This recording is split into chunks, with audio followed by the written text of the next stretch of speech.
Hubungan Mesir dan Israel kian memanas setelah militer rezim Zionis nekat menyerang kota Rafah. Mesir akan bergabung dengan Afrika Selatan untuk menggugat Israel di ICJ atas kasus genosida di Gaza.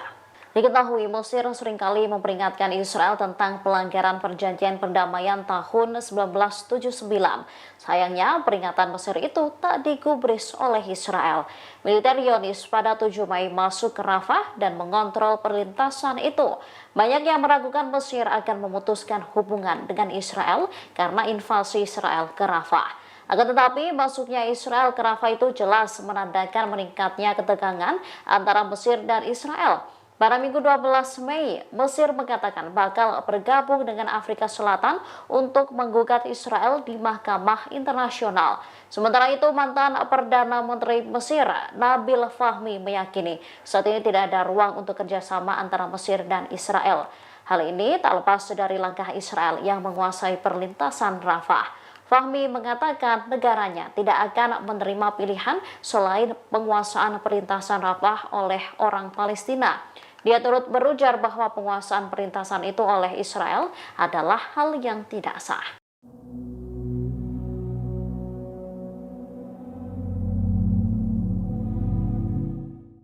Angkatan bersenjata Yaman telah memulai fase keempat eskalasi terhadap pendudukan Israel. Fase keempat ini diluncurkan saat militer rezim Zionis sibuk meluncurkan serangan ke kota Rafah, Palestina. Kabar ini disampaikan oleh juru bicara Angkatan Bersenjata Yaman, Brigadir Jenderal Yahya Saree, pada Senin 13 Mei 2024. Yahya Saree menyebut fase keempat ini mengindikasikan bahwa operasi signifikan sebagai bagian dari fase tersebut akan segera dilakukan. Sebelumnya, Sana mengumumkan memulai tahap 4 operasinya yang terdiri dari 2 bagian. Bagian pertama langsung diberlakukan dan memperluas cakupan serangan hingga Laut Mediterania. Dikutip dari Al-Mayadin, ia menyebut bagian kedua akan terjadi jika Israel nekat meluncurkan serangan ke Rafah. Kapal-kapal yang berada dalam jangkauan Angkatan Bersenjata Yaman sebagai target yang sah. Yahya Saree mengatakan rincian baru mengenai kapal-kapal yang melanggar blokade yang diberlakukan oleh Yaman akan terungkap beberapa hari mendatang. Dirinya menegaskan dukungan ke Gaza bukan sekedar slogan untuk mendapat popularitas.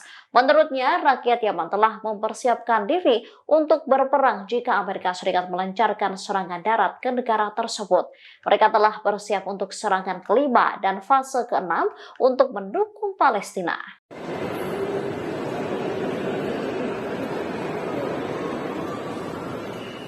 Iran diketahui telah mengembangkan sistem pertahanan udara Khordad ketiga.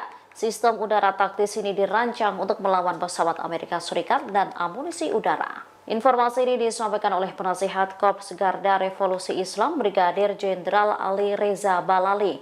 Dikutip dari Al-Mayadin, ia merupakan penasihat pasukan Dirgantara RGC yang terkenal. Maka dengan kemampuannya, ia telah membuat kemajuan besar dalam beberapa tahun terakhir, yaitu dengan memproduksi berbagai sistem rudal ofensif dan defensif yang telah terbukti berhasil dalam konfrontasi baru-baru ini. Ia pun turut menyoroti kemampuan operasional sistem pertahanan udara dalam negeri. Dikatakannya, sistem pertahanan udara taktis Khordad ketiga adalah sistem bergerak dan taktis, dirancang untuk melawan pasukan Amerika di wilayah tersebut. Sistem Khordad ketiga telah dibandingkan dengan sistem rudal jarak menengah Buk yang dikembangkan Soviet Rusia. Sistem buatan Iran hanya terdiri dari satu kendaraan bergerak yang menampung 2 slot yang memuat 3 varian rudal Tier 2 dan sistem radar. Radar yang dipasang dapat mendeteksi 100 target, menyerang 4 target, dan memandu 2 rudal pada 1 target sekaligus. Yang paling menonjol, sistem Khordad ketiga mampu menjatuhkan RH-4 Global Hawk Amerika di Selat Hormuz.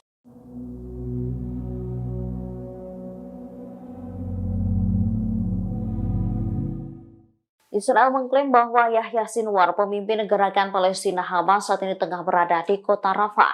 Namun klaim itu dipatahkan oleh intelijen Amerika Serikat. Israel mengklaim bahwa menghilangkan Yahya Sinwar adalah langkah pertama untuk memusnahkan Hamas yang disebut berada di Rafah. Namun menurut pejabat Amerika Serikat, Yahya Sinwar tak pernah pergi dari Khan Yunis. Pandangan intelijen Amerika Serikat ini disetujui oleh intelijen Israel. Baru-baru ini Yahya Sinwar dilaporkan muncul di lapangan dan memeriksa para pejuang Hamas. Hal ini memicu ketidakpuasan yang meluas di publik Israel karena kegagalan mencapai tujuan perang di jalur Gaza untuk menghancurkan Hamas. Para pejabat Amerika Serikat percaya bahwa badan-badan intelijen Israel memiliki informasi yang lebih baik tentang lokasi Yahya Sinwar. Ia menyangkal Amerika membantu Israel dengan membagikan informasi yang mereka ketahui tentang Yahya Sinwar kepada Israel. Laporan lainnya mengatakan Komandan Brigade Al-Hassam Muhammad Daif masih berada di luar jangkauan. Diketahui militer Israel saat ini telah melakukan penyerangan ke Rafah sejak 7 Mei. Banyak warga yang terbunuh dan ratusan ribu orang Palestina lari menyelamatkan diri.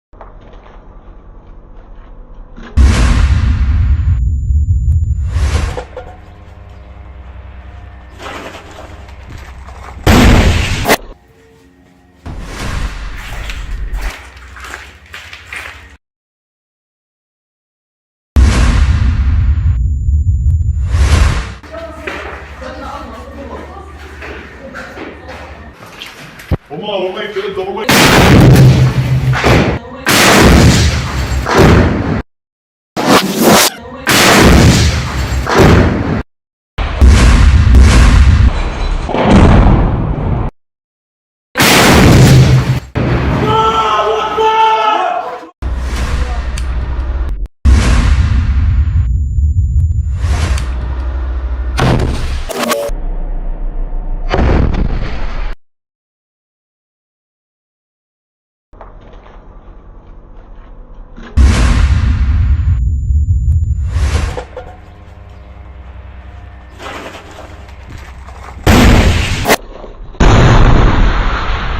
بسم الله الرحمن الرحيم.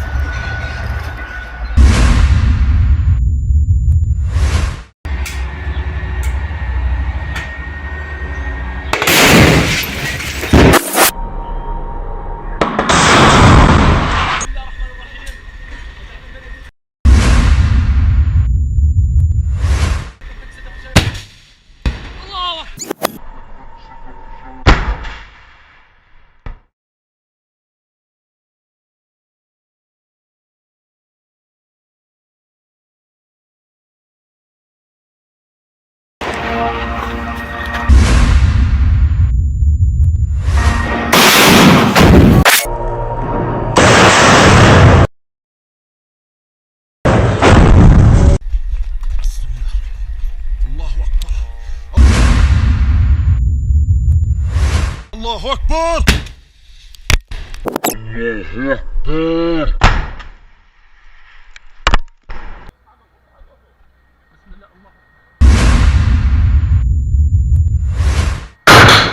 الله أكبر. هي في الوجه. الله أكبر. الله أكبر.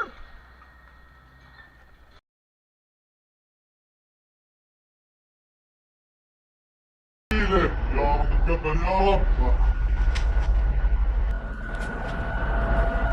يلا على اللي ورا، انا هيها في النص. يلا يلا يلا دارت علينا بقى. يا رب تقبل يا رب. يلا دارت علينا بقى.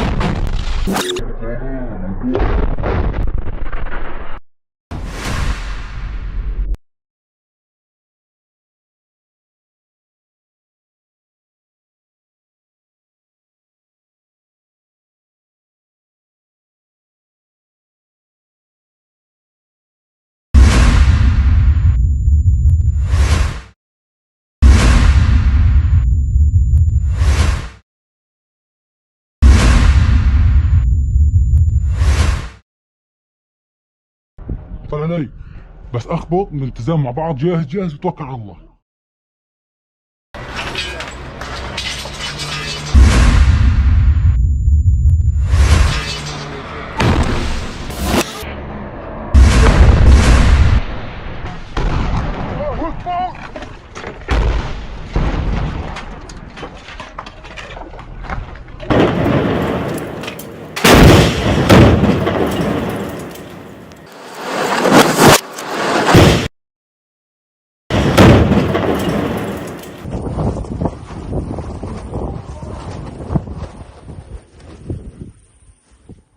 Tentara Israel gagal memata-matai pasukan perlawanan Islam di Lebanon, Hizbullah. Pasalnya, balon mata-mata milik militer rezim Zionis ditembak jatuh oleh Hizbullah. Sebuah balon observasi IDF ditembak jatuh oleh Hizbullah di perbatasan Lebanon. Dikutip dari The Times of Israel, informasi ini dibenarkan oleh militer Israel sendiri. IDF mengatakan balon itu jatuh di Lebanon setelah tembakan rudal Hizbullah. Video detik-detik balon mata-mata tersebut terjatuh pun terekam kamera dan dibagikan di media sosial. Dari video berdurasi 11 detik yang beredar, balon udara tersebut terlihat sudah tak berbentuk dan melayang-layang di udara. Mereka mengaku tak takut jika nantinya militan bersenjata itu mengambil informasi dari sensor dan kamera di dalamnya. Sementara Hizbullah mengaku bertanggung jawab meluncurkan rudal ke balon mata-mata Israel. Tak hanya menembak jatuh balon observasi IDF, mereka juga mengklaim menyerang posisi militer lainnya di dekat komunitas Adamit.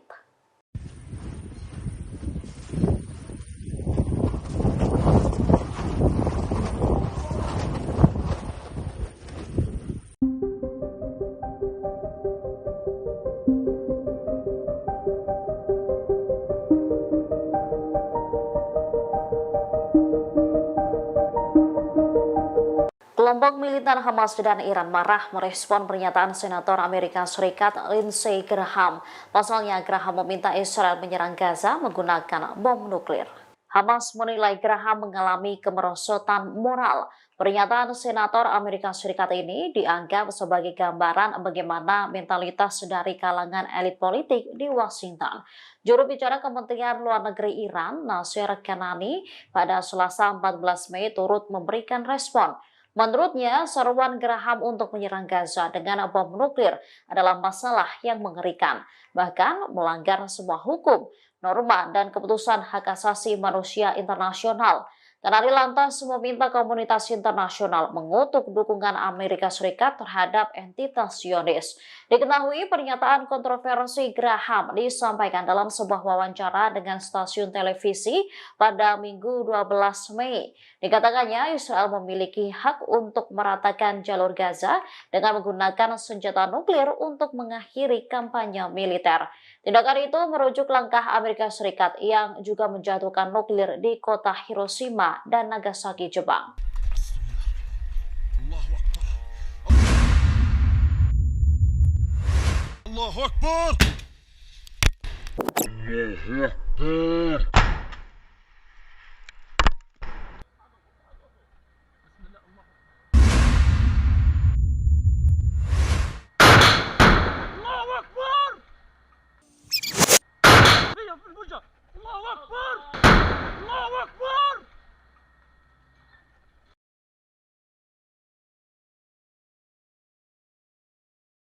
يا رب تقبل يا رب. يلا على اللي ورا، انا هيها في النص. يلا دارت علينا بس. يا رب تقبل يا رب. يلا دارت علينا بس.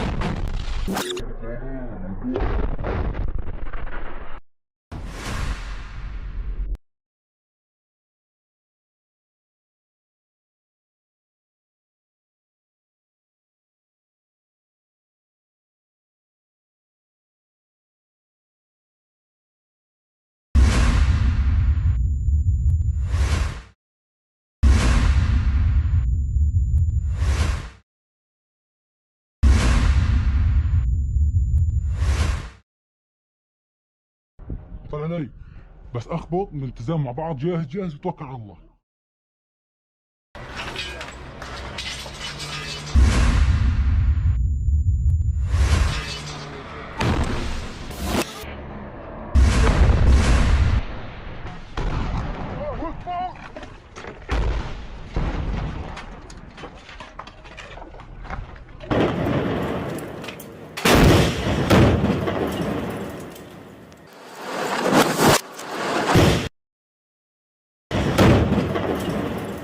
Download Tribun X sekarang, menghadirkan lokal menjadi Indonesia.